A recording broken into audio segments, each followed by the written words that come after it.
listening to Family Business with Daphne.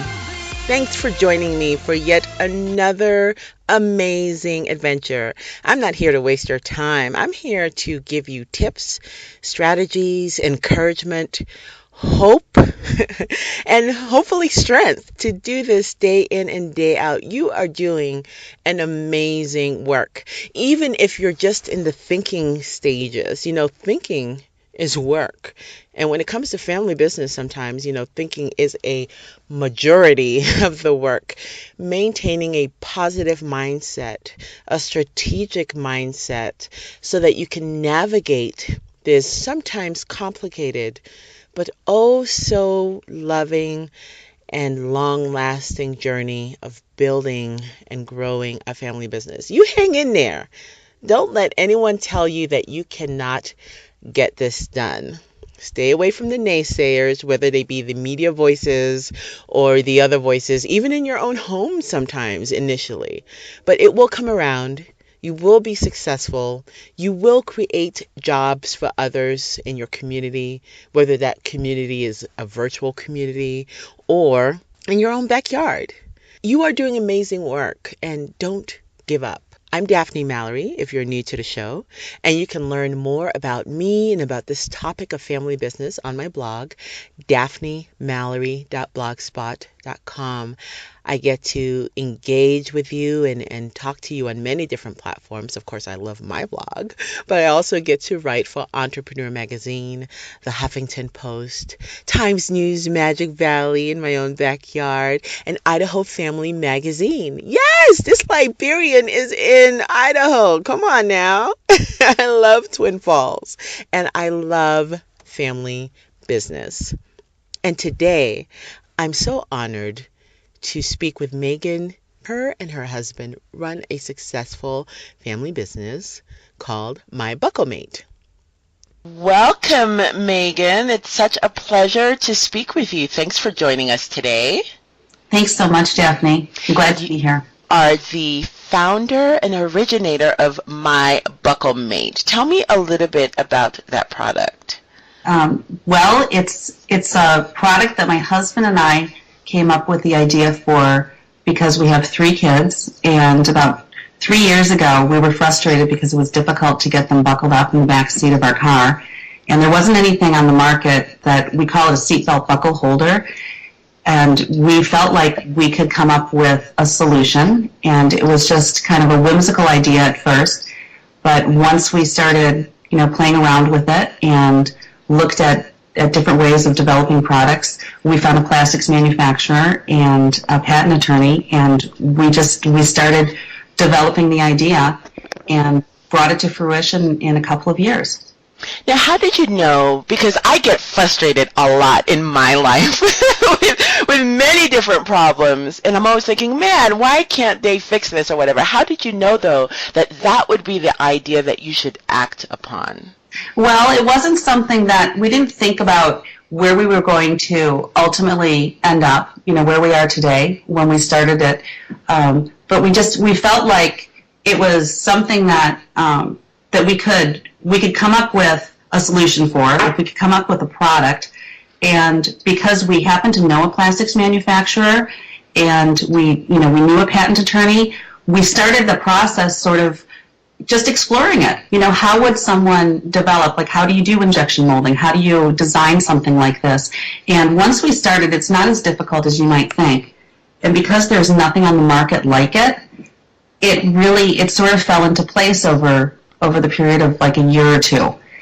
So it's like you got a hunch and you said, okay, let me just kind of follow up with that and see where this goes. Let me talk to people in my circle, people I know, and just kind of see where this leads. Is that what I'm hearing you say? Yeah. Sure. It was kind of like baby steps. And we approached the plastics manufacturer with the idea, and we had already gone on. You can find free software to design products like ours. So we played around with some design ideas. And when we approached them, we just asked them, what would it take to actually design a prototype? And now 3D printing is a different place today than it was when we started 2 years ago. But it's not necessarily in the very beginning a really cost prohibitive thing to do. So we actually just started thinking about the product and could we design something that would really keep backseat buckles, floppy backseat buckles propped up. And so it was more of like a lab experiment. Yeah.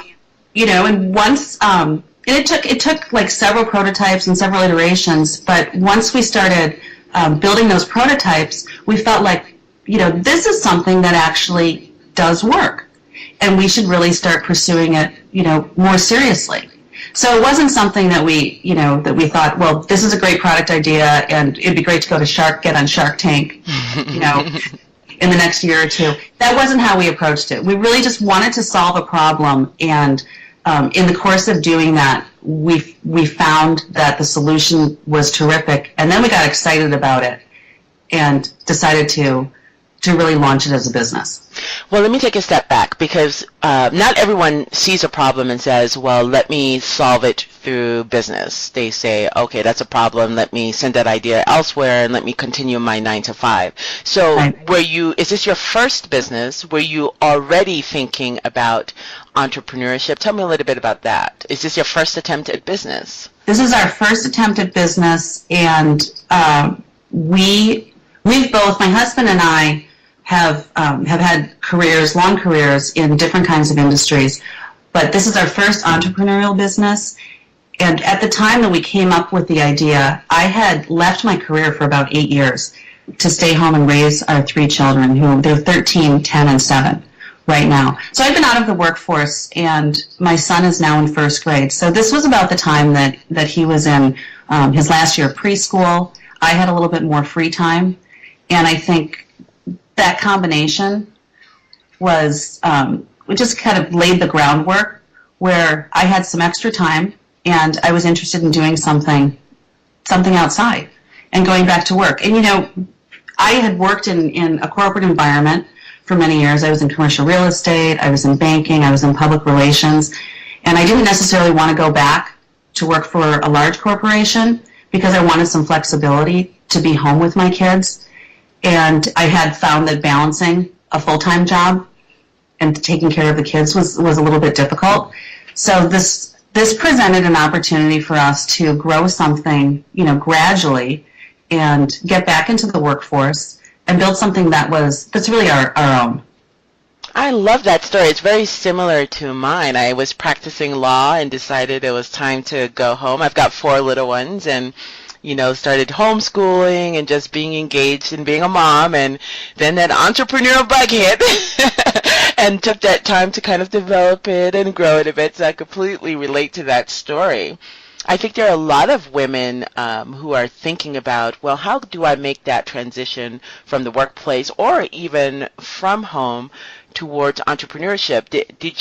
Is there a resource you can recommend? Is there something that really got you in that mindset and got you prepared for being an entrepreneur now? Well, there's so much out there now. There are so many women in particular who are starting their own businesses, and it's in service organizations and products, or doing what you're doing with journalism, and creating this sort of community of bridging lifestyle and how you're working.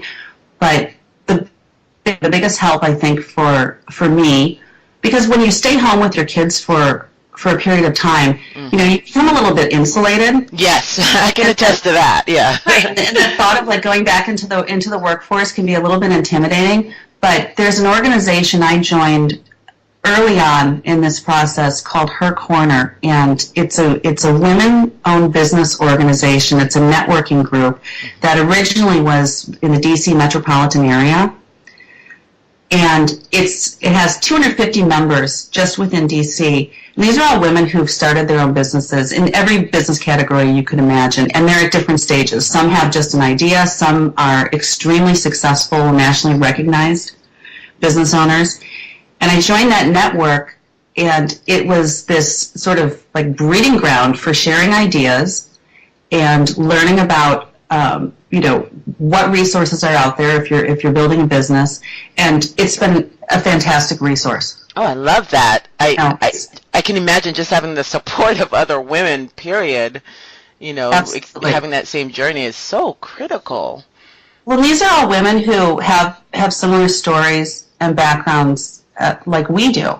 You know, women who may have like had a graduate degree and had spent several years in a professional environment, and then spent some time raising their kids, and were yearning for something more, and also, frankly, to have some income of their own and help support their family. And they found a way to do it in so many different paths.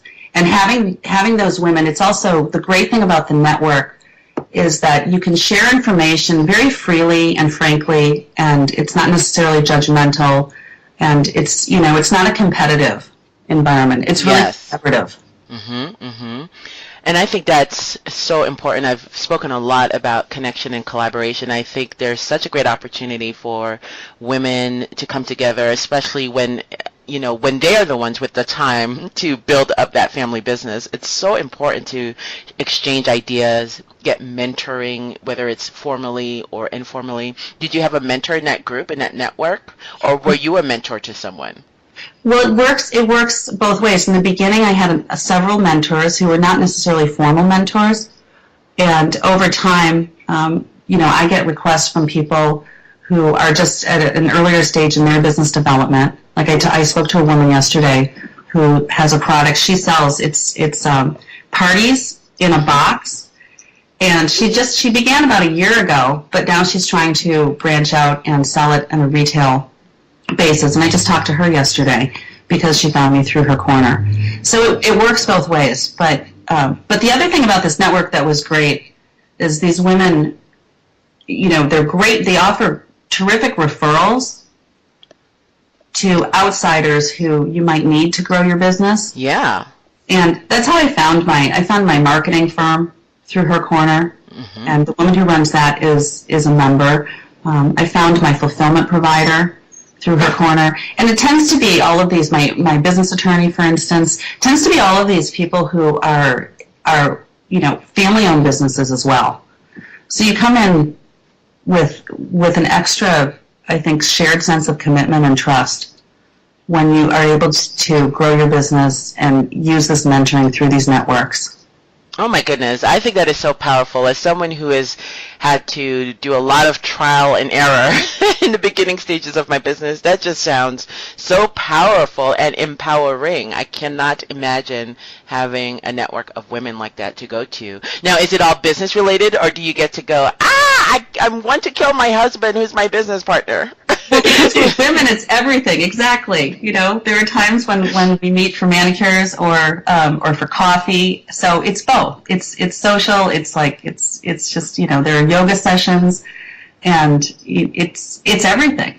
That's fantastic. Because you need that release too. You absolutely do. You absolutely do. And so you both decide. Now, was your husband always entrepreneurial minded when you? Mm-hmm. I'm sorry, not necessarily. It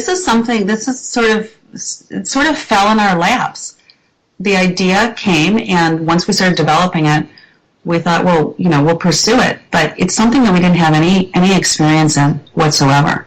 Oh boy. So you have to tell me, how do you navigate this new world together? The biggest objection I get to family businesses, oh no, that's going to ruin us. I can't work with my spouse. This is, a horrible thought, a horrible idea.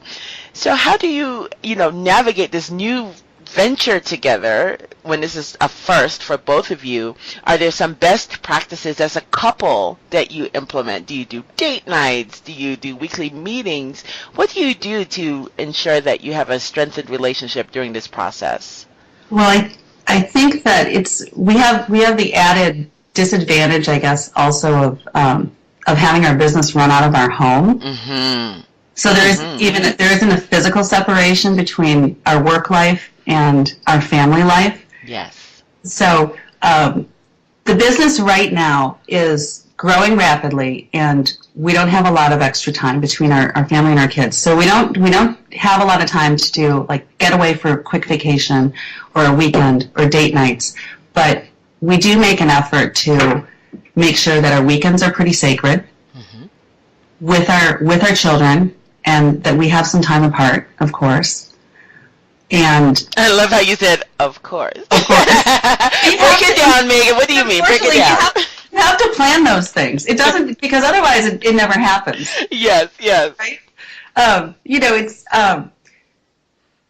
It's more challenging, I think, because our kids are still pretty young, and having the business out of the home and having it be a new business where it's not something that we built up a lot of experience. It's not something that we're doing for a second or third time around. So over time, we've tried to make it a little bit more formal. So we do have meetings where we talk about, what's our strategy? What are we going to work on for the next week, and then also the next 3 months and the next 6 months. And by formalizing it, I think it makes it a little bit more manageable for us each day, and gives us a little bit of focus and gives us a better sense of control over where the business is going. And who runs those meetings? What would you say your roles are? Are you the creative, or are you the strategist? Define that a little bit for me. What are your roles, would you say, in the business? Well, I run the meetings. I love the way you said that. Anurag is my husband. Anurag and I have different personalities, and he is less reactionary than I am. He might be less of a risk taker than I am, and his ability to take a step back and analyze things and just look at things and think about them from a little bit more objective perspective is really helpful. But we've fallen into some sort of natural roles. For instance, I like, when we developed the product, we had to develop our branding and our logo, our design, everything like that. And I love doing that. And I also am kind of a stickler for it. So I focus on those things, of course. I love relationships. I love talking to customers. I love, building relationships with our vendors, who I don't even like to call vendors. I like to call them our partners. And those things. I have no patience whatsoever for accounting and taxes and tracking inventory. And I don't think he loves it, but he loves me enough that he's completely devoted to it. And he's like taken up that mantle. Yeah. Which is great. But I will tell you, he is my trusted advisor. So we met when we were in business school years ago, and in a lot of business schools you do group projects oftentimes. And I have to say, our skills and abilities are different, and he's a lot smarter than I am, and he's mathematically just way more intelligent. And so when we were working together in business school, I think it was more of a difficult process for us. I didn't like working in a group with him. For instance, I don't think he'd ever say that about me, but I'm sure he felt it. Right? So now here we are, where business is our income, and there's more at stake. But we work independently on different aspects of the business throughout the day, and then we come together. And one of the things that he offers, which is so fantastic, is whenever I have any doubts about, like, let's say I'm going into negotiation with a new retail partner, or we're thinking about making a big investment in the business, and we don't really feel like we have enough information. Is it too risky? Is it not? And he has this amazing ability to just take a step back and kind of outline for me, these are the important issues. Don't worry about this so much. And he really helps me. He's like a personal coach. I love that. I love that. And so that has actually helped our marriage grow, and it's helped us grow individually. And so you really do feel that he supports you not only in your roles, but in your, well, I don't want to say weaknesses, but areas where they're not your strengths, but he can certainly step in and fulfill that, and that you're both complementing one another as you're growing this business. Absolutely. Absolutely. Now, you mentioned business school. Do you have to go to business school to be a family business owner? I don't think so. I mean, you've spoken to a number of family business owners and a number of women. I think what it really takes is determination and some grit.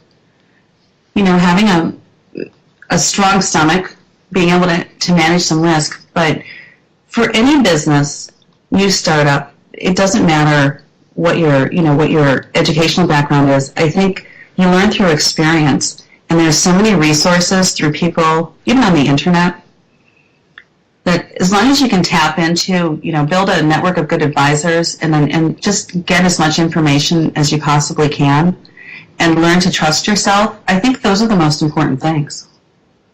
I loved our business school experience, and I learned a great deal when I was in business school, but a lot of it is not necessarily application oriented. Mm-hmm, mm-hmm. It doesn't focus on you spend a lot of time talking about strategy and marketing, and I learned a lot about pricing, but now that MyBuckleMate is on Amazon and sold through a number of sellers, when a price war hits Amazon, I'm not going back to my business school notes. Oh, your textbooks, right? Right. I'm calling my customers and trying to negotiate new pricing with them. And I don't think that people should feel limited, especially women, in any way by what their educational background is or what they've done in the past. I don't think that necessarily guarantees that you're going to have success or failure in the future. I'm so glad you said that. I went to law school, and the expectation from many people is like, oh, you must have really learned how to be a good lawyer in law school. And it's like, no, law school teaches you how to research. And, the practice of law really comes after that in the real world. So I try to encourage people not to be intimidated by not having an X educational background or being born in X country or whatever. There are no limitations. Absolutely. Well, when you talk about law school, once you started practicing, did you feel like it was over time it was different than what you expected the career to be? Oh, absolutely. And in fact, when I did a lot in the entertainment industry, so in many ways my role really was more of a personal manager than even an attorney. So yes, I would do intellectual property, review contracts, and negotiate. But the line between being an entertainment attorney and a personal manager wasn't really, I could have gone to business school, really, to do what I ended up doing eventually. And so I think school could be great for networking. I had the opportunity to go to Brown, where a lot of people are in the entertainment industry, so it was a great networking and continues to be, and certainly how to research and think. But, could I be an entrepreneur and family business owner apart from school? Yes. And that's what I hear you say, Megan, encouraging women that doesn't matter what your background is. If you have that desire to change your family tree, to create legacy and wealth for your family, it doesn't matter. You can absolutely do it with a network, with mentoring, with other women. And I just love that encouragement from you. I think that's when you talk about networking and your background and having gone to Brown, that is sort of an important element, I think, that I've realized too. I went to business school probably 18 years ago, and an undergrad before that, and I still have a number of very close friends from undergrad and business school who have started their own businesses, mostly women, and over time, sometimes because we've moved around the country, we've lost touch. When we started MyBuckleMate, I started getting back in touch with some of these people, and that's been sort of it's been great for the business, but it's also been a great personal experience, because you lose sight of an important part of your life, and you realize that, school isn't just about education, it's also about these friends you've made. over time. Absolutely. Yes, yes. He's friends with many of them with big ideas and hopes to change the world. And it's just great to reconnect with some of those people to get the encouragement. But again, you can meet them through social media platforms and didn't go to school with them. And so Sure. don't be limited as you're thinking about this audience, family business owners out there who are striving and pushing forward. Now, you said you are experiencing growth. What do you attribute that to? How does one experience growth? I mean, isn't the economy horrible and all of these things that are going on? Shouldn't we all just not make any money and be down? We can't survive that way. Well, you mean, when you say growth, are you talking about the business growth, or are you Yes. talking about? In your business. Okay. Our business was started 2.5 years ago, but the product really launched in September of last year when we went to a big trade show, the ABC Kids Expo in Las Vegas, it's the largest trade show for juvenile products. That's amazing. Now, Megan, hold that thought. That was so critical what you just said. You started 2.5 years ago, but there was this gap. How many years? Is that a year and a half? It was a year and a half. Okay, of waiting. Of waiting and building and not knowing what the next step should be, and taking some initiatives that some were successful. Like you said, you go through ups and downs when you're building a business. So, Yes. so over that time, we were building prototypes, and we found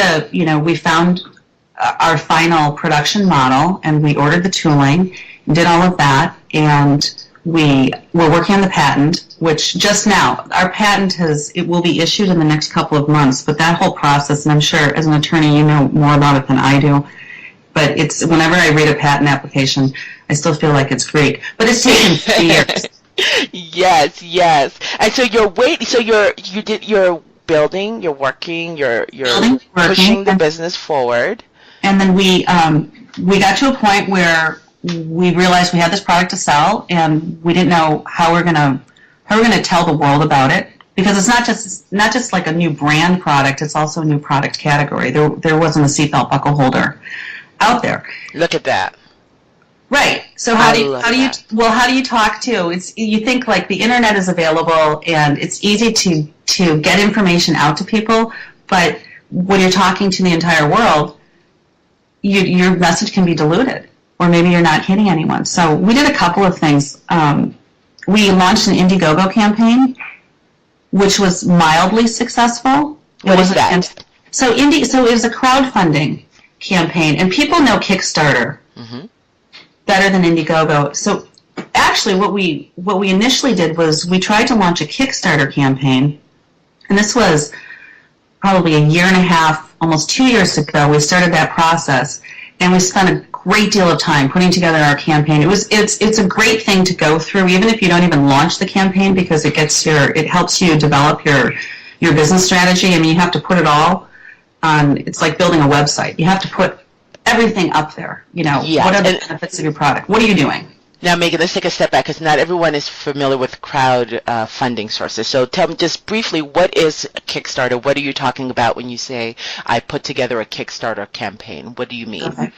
So Kickstarter is an online company that it's a venue where people with business ideas or artistic ideas, I mean, Kickstarter runs the gamut, can put together a business plan or an idea that they would like to get funding for, and you present it in a video and on Kickstarter's website, and you set a goal that you want to reach. You want to raise maybe, say, $5,000 or $10,000 to complete your project, whether it's, recording a new album or building a product like ours and selling, producing a product like ours so you can sell it.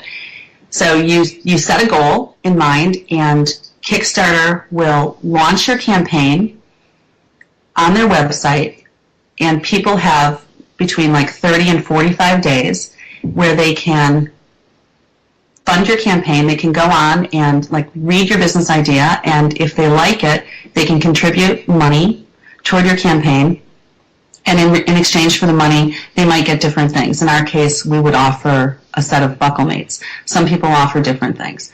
And at the end of that campaign, at the end of the 45 days, say, whatever money you've raised, if you hit your target, if you're doing it on Kickstarter, then that money is yours to have, and all of your funders, you acknowledge them in whatever way by either sending them products or some sort of gift, and it gives you just a basis for you to like move on with your business.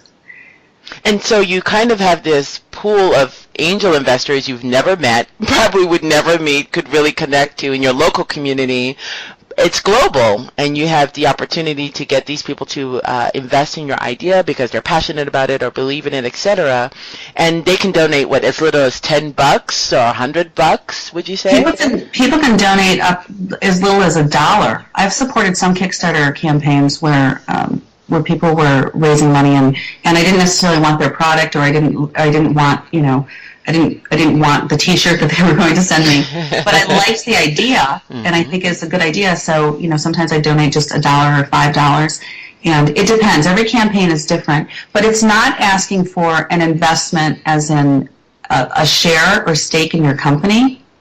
It's literally an investment in an idea. Yes, that's why it's so powerful. And I love that you said, yes, and I love that you said that you yourself invested. I think that's important. It's not about, entrepreneurs are not beggars, and, it's an exchange. So yes, you're getting investments through Kickstarter, but then you're also giving back yourself. I think that is so important, and I think we all need to practice that we're not to just help me. We're to look for those that we might be able to serve, even if it's not financially, our time, our talent, our treasure, etc., our mindset. Share, and I think it really will come back to you. I do too, and I'm thankful for all the great advice I've ever received and support, and but I also know that I wouldn't be where I am without people saying, yeah, that's kind of a neat idea. I'd be willing to help you out in some way. But I also think it feels better to help other people out. Yes, absolutely. Yes. And it's something that we like to, instill in our children as well. I mean, this whole idea of starting a new business, I think they were nervous at times. They thought, why are you guys spending all this time doing all of this? What's the payback? And they're young. They don't use words like payback. But it's good for kids, I think, to see that you can take on something new and different that you've never done before and manage some uncertainty and go through some failures and pick yourself back up and not be afraid to try something new and different and work through it. And it's I have 2 tween daughters, so they're at this age now where they're thinking about life a little bit more seriously. Like, they think about what their life might be like when they're adults, what kind of career they might want to have. And so I think it's good for them to see that there isn't just one sort of straight road to get there. And going back to Kickstarter, we created this whole Kickstarter campaign that we wanted to launch, and Kickstarter said no. Oh, really? Why? They said no because they, at the time, and they've changed their policy, but at the time they viewed it as a safety product, and they didn't want to.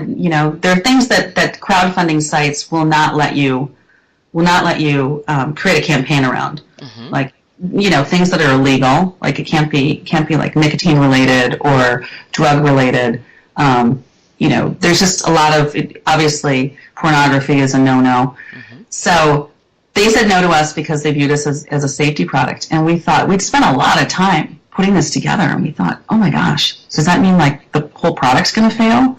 Which it didn't. And so what we did was we flipped to Indiegogo, which is also a crowdfunding website, and Indiegogo is a little bit more international. It's not as well known as Kickstarter. I think it's getting better known, but it was a great experience because at first we were devastated when Kickstarter said no, and then we literally took our Kickstarter campaign and we plunked it into Indiegogo.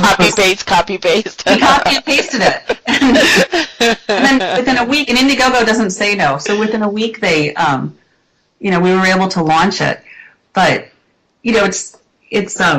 it's good to have experiences where you go out to the world and the world says no. I mean, the world says no all the time, right? Yes. Family business, no. Right. Yes. Right. And so, you just you take a different angle and tack with that. But these crowdfunding sites, I think, have been fantastic for lots of business startups and lots of creative startups. And the other thing that you see a lot of on Kickstarter and Indiegogo are socially driven campaigns. So businesses, a lot of nonprofits that are trying to raise money for cancer research, or even to help out individuals are trying to overcome some ailment. So it really runs the gamut. I mean, you see CSAs, like, the agriculture, community-sponsored agriculture programs. Mm-hmm. So it's not just about people out there with an idea who want to make a buck. And I think that's a great point, because a lot of entrepreneurs sit on boards, are a part of non-profits and causes. I mean, that's the beauty of family business to me, that you are then able to go out, because you are building an enterprise, to lend that expertise to nonprofit organizations, causes you believe in, even if it's just your time. Sure. And so I love this connection you've made and this opportunity, and I wanted to really, I'm glad you delved into it as much as you did, because people are saying, I cannot start a family business. It's on my heart. I'm so passionate about it, but I have no money. Well, that's no excuse anymore. You just heard Meghan tell you a process that you can explore through Indiegogo. And so I would say definitely get it up there, give it a try. You didn't give up. When Kickstarter, I could see a lot of people saying, okay, we tried, we're done, but you didn't give up. You just said, okay, let's go through the next barrier. Let's see over here. And I love that attitude. And that's what it takes. And I think a lot of people who start family businesses, and I say women, I don't know if that's true, but a lot of people, it's something, whatever idea they come up with, they're going to pursue it because it's close to their heart. And because there usually is maybe a different component, like a social component, mm-hmm. to their business. And, you're making a choice to take on some risks and pursue something on your own.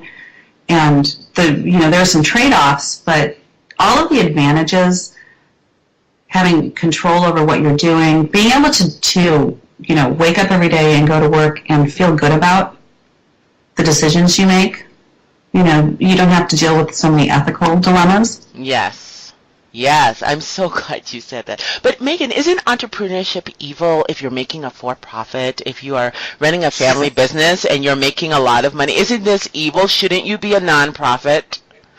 Should we just give it all away? Yes. Well, if you're successful enough, I really believe there's not necessarily an obligation, but you should really give back. But you need to get successful in order to do that. Yes. You need to reach a point where we're not there yet, but and you talked a little bit, you touched upon like building wealth for your own family and some security for your children. So we're trying to save up money so that our children will be able to go to whatever college they want. Yeah. There's some specific goals. But I do think that it's really important to share your success, and part of it has to be financial, because most of what gets done in this world requires money. So you think about like the food banks and their reliance. I mean, a lot of them are funded by the government, but in Loudoun County where we live, which is it's a wealthy community in America, but we still have a number of homeless and children who are living well below the poverty level. and all of the food banks, they run out, like this time of year, they run out of food, and they're not funded by the government. It's funded by private organizations. And there's the community you live in really requires direct investment in time and resources. And one of the things that we don't have the ability to give, a lot of money back to the community. But if we're really successful, that's something that I think it's an obligation. That's beautiful. I think that pretty much summarizes my vision for family business, exactly what you said. And I love that you said it requires a direct investment of your time and resources. I think that is absolutely true. I have no idea why we have this disconnect between entrepreneurs and family business owners who are generating wealth and then who are turning around properties, investing in single family homes for other families, or building up, contributing to causes or food banks. I don't understand this disconnect. And I think a lot of communities have become so reliant on grants, and maybe that's what it is. They've forgotten, that this can trace back to families who are empowered economically, who are doing well, successfully, and I think that's the disconnect. If we could just shift that thinking a little bit, I think that would encourage more women and others to start a family business again, that there is a purpose. It can be meaningful. It's not greedy and profit-driven solely. No, it's not. Do you think that people have that women have that impression? Yes. Yes. The E in entrepreneurship is evil. It's greedy. It's, you just want to make a buck. Go get a grant. Start a nonprofit. Join a nonprofit. That is the constant wall that I'm trying to break through for people, that entrepreneurship doesn't have to be evil. There are some evil nonprofits. Well, absolutely. Absolutely.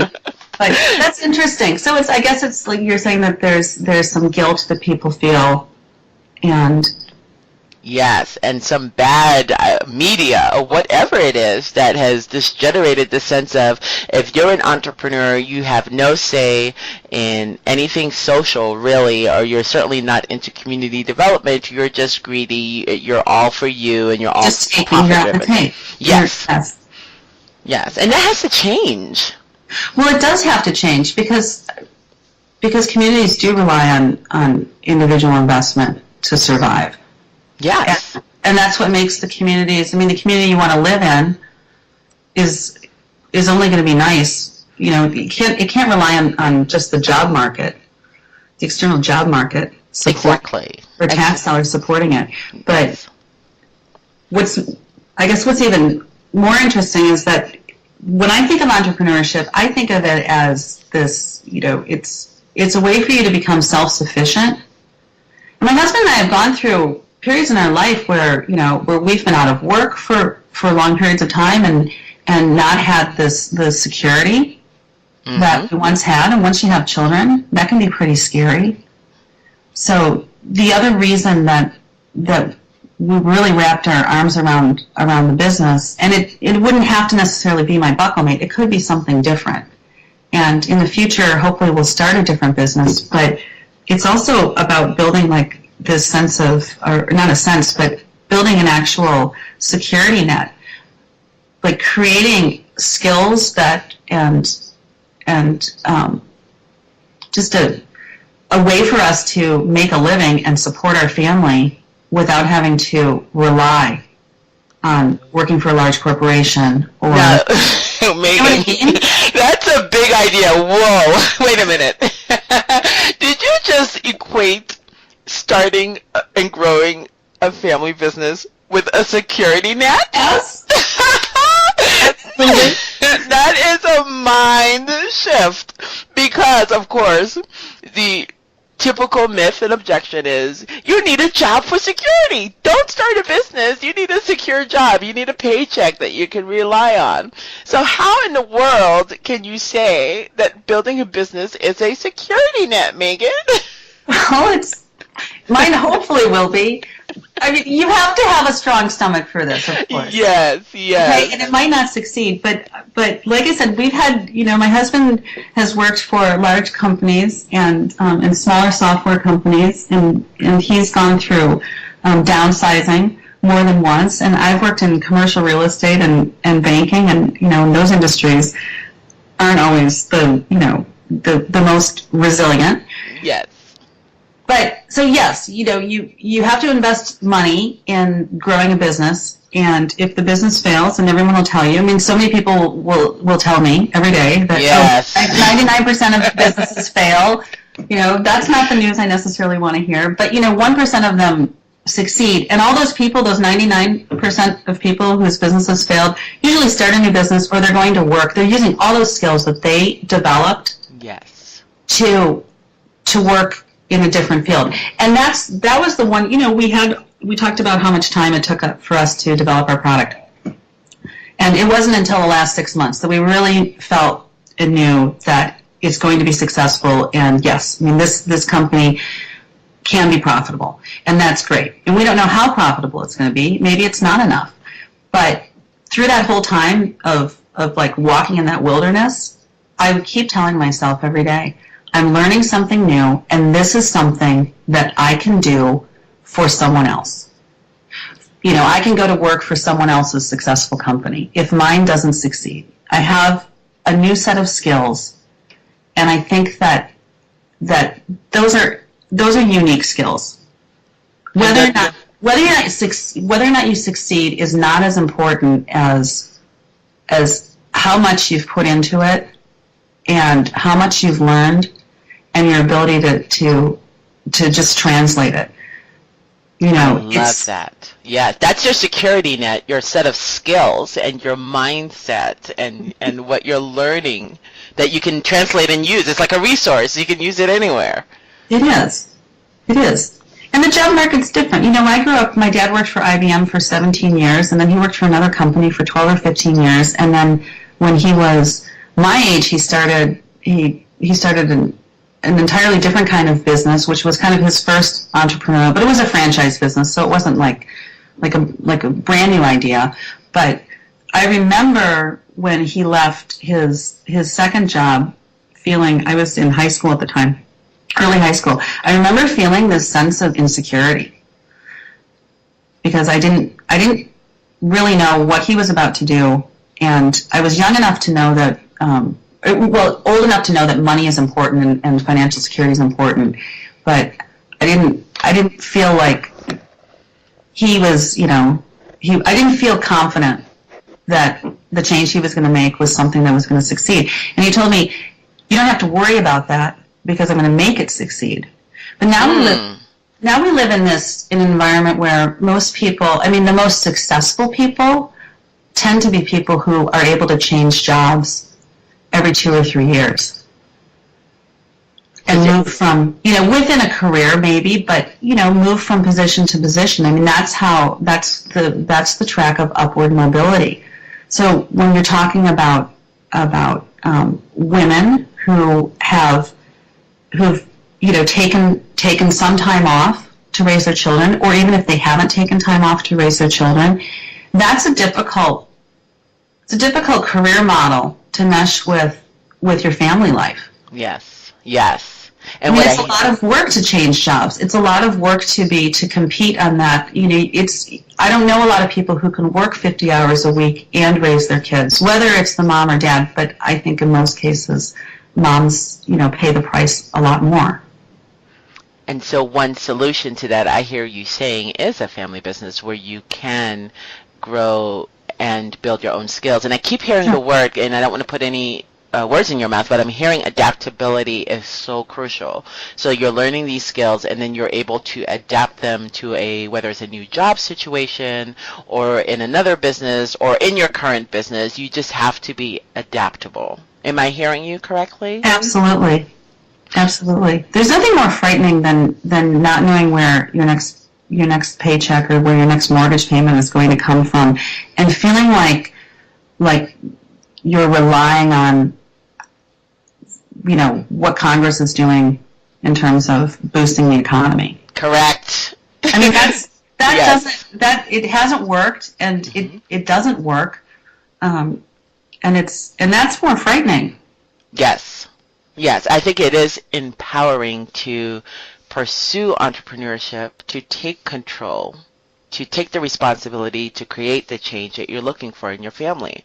And I just hope that everyone listening really catches that I heard you say earlier, Megan, there was this time, you were building your business, but there was a time before or in between the great launch where it really took off at that trade show. Mm-hmm. But you had faith and you kept persisting, and you both were working together to make it happen. And I want to revisit that just a little bit. So what's been key to your success is that you had this trade show event, is that correct, where the product started to take off from that? Yes, yes. And also the marketing firm, hiring a marketing firm. Hiring a marketing firm. Mm-hmm. What did they do for you? What did they do? Like, was it publicity driven? Was it social media? What does a marketing firm do for a family business? So that's a great question, because marketing, I think, is like is the most nebulous term. Yeah. When it comes to business. Well, I've asked other entrepreneurs. I talked to this entrepreneur the other day, and he was talking about how he spent a great deal in marketing, and I asked him the exact same. I said, well, what does your marketing firm do? And his answer wasn't very specific, because he didn't really know. Yes. And that, I mean, it's not to his discredit. Yeah, yeah. But so our marketing firms, when you said publicity, when we hired our marketing firm, it was when we had the product ready to go, we had a logo, and we were thinking about packaging, and we thought we would just like talk to them and start publicizing it and go out to stores and start selling it. And that's not at all what happened. What they did for us is put together a strategy. And, and I was harkening back to my business school days, and I thought, I don't really want a strategy. I want to execute. Like, I'm ready to go. Yes. And they pulled us back and said, let's put together a strategy. Let's talk about, who your target market is. So we did all of that, and we actually rebranded the product. They thought the logo, and they did some market research. So we came up with a better logo, maybe a more professional logo. I like it better, at least. And they helped us package what we were selling, create all of our key messages, figure out who our target audience is, and then put together a sales strategy and plan with a budget associated with it. And we started working through that, and we didn't hit like every single bullet point, every single goal, but over time we figured out what things were working, and we refined it, and they ultimately helped us with the execution, because we didn't have the ability to do everything, which was great. But it started with this foundational strategy, and that was helpful because it was specific enough, and then we were able to look back after 6 months and say, so this is what's working and this isn't what's working. And that's how we ended up at the trade show, because we'd already spent about 6 months trying to get the product out there and doing some publicity on our own. And we didn't have money to hire a PR firm at that point.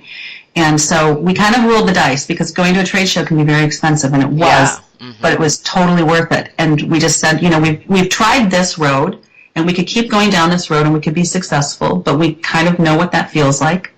It's a lot of work, and it might not give us a big win. So we thought, well, let's just try something new and big and see if it works. So that's where like the risk-taking part comes in. Absolutely, yeah. And you don't need every investment to pay off, because not everyone will. And it's okay once you make mistakes. You just need a couple of good ones.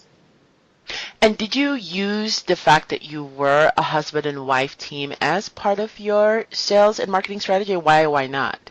I use it all the time, but I focus more so on the fact that it was originally my business idea, Mm-hmm.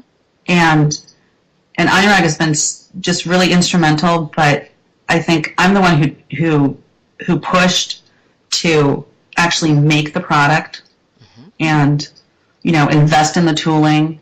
And so sometimes when you're starting a company, and this might, people who have more experience than me would probably say this is crazy, but sometimes I feel like if I make an investment that's substantial enough, and I've got enough skin in the game, then I'm going to work harder to make sure that it actually does pay off. Of course, yeah. Right? It's your baby. It's like your fourth baby. Yeah. But so that's where like my risk taking comes in. So when we talk to our customers about the product, I think one of the things they like about it is that it's mom invented. It's it solves a family problem that hasn't been solved before.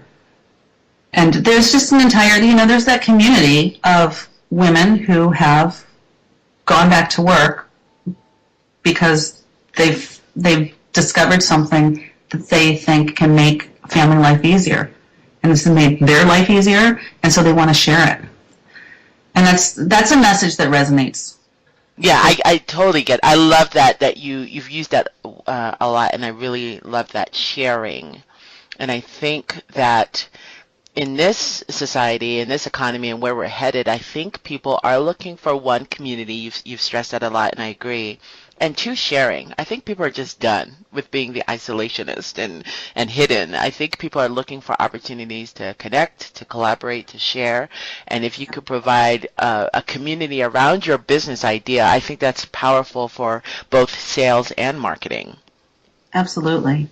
What's the difference, Meghan, between sales and marketing, by the way, for those who are new to family business and entrepreneurship? Isn't sales and marketing, isn't that one and the same? But you said that you had a separate strategy. So what is the difference? So our sales is really just figuring out who you want to sell your product to or your service to, and categorizing your different target markets and how you're going to get to them. And setting up,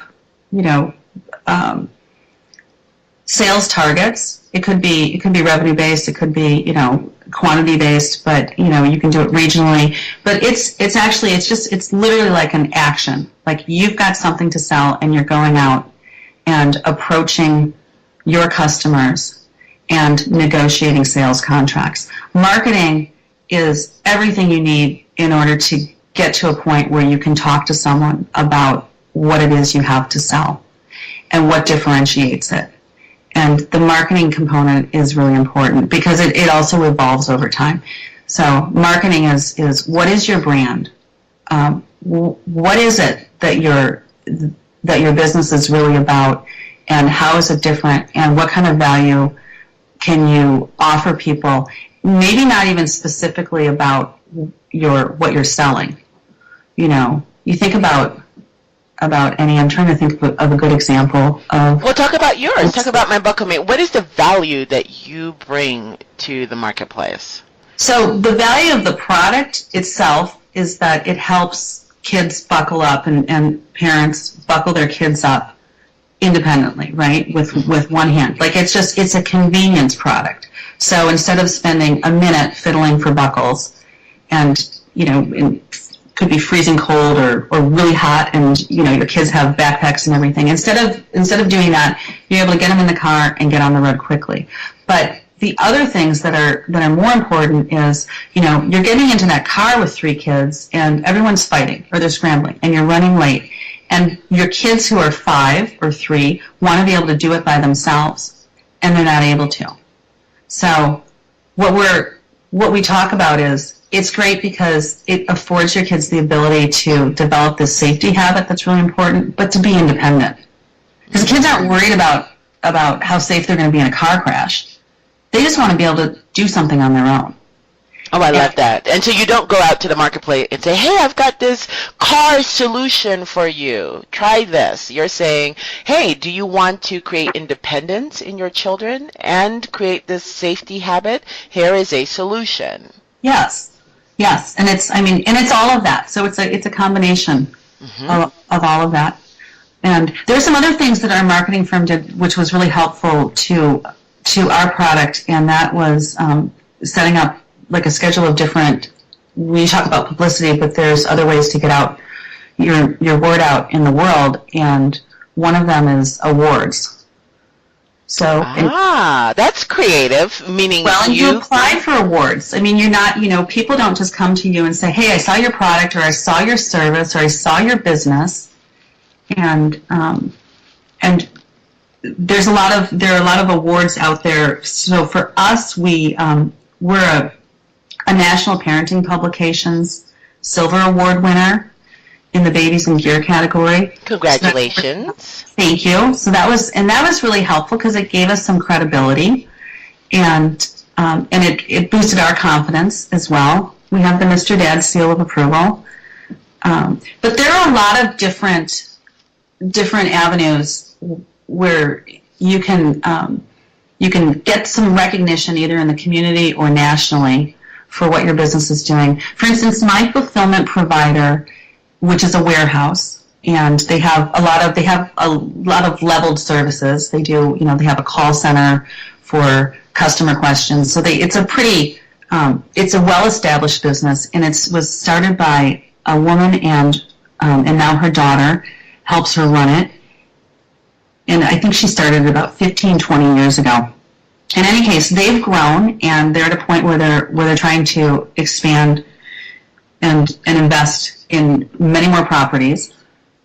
And they applied for a specific community-sponsored loan through Chase Bank. Mm-hmm. And it has to do with, so there are a lot of organizations, like large corporations like Chase, or there are any number of them that provide grants mm-hmm. to new businesses or growing businesses, and they're very community focused. So this Chase grant was, I think, several substantial grants, perhaps like $80,000 or $100,000 each. Oh my! Yes, to a handful of businesses in the Washington D.C. metro area, who were family-owned businesses that had grown and needed some investment to grow further. But the catch was that these are businesses that through their growth have supported the community by providing additional jobs, by giving back to the community in other ways. Oh, that is brilliant. I love that. So, so having a marketing firm who can help you sort of frame up what your goals are, where do you want to be. Sales is how you ultimately get there, but marketing helps you put together a program and strategy that keeps you focused on who are my customers, who are my competitors, what am I doing differently, how can I differentiate myself better, where do I need to be, and sales is just executing that.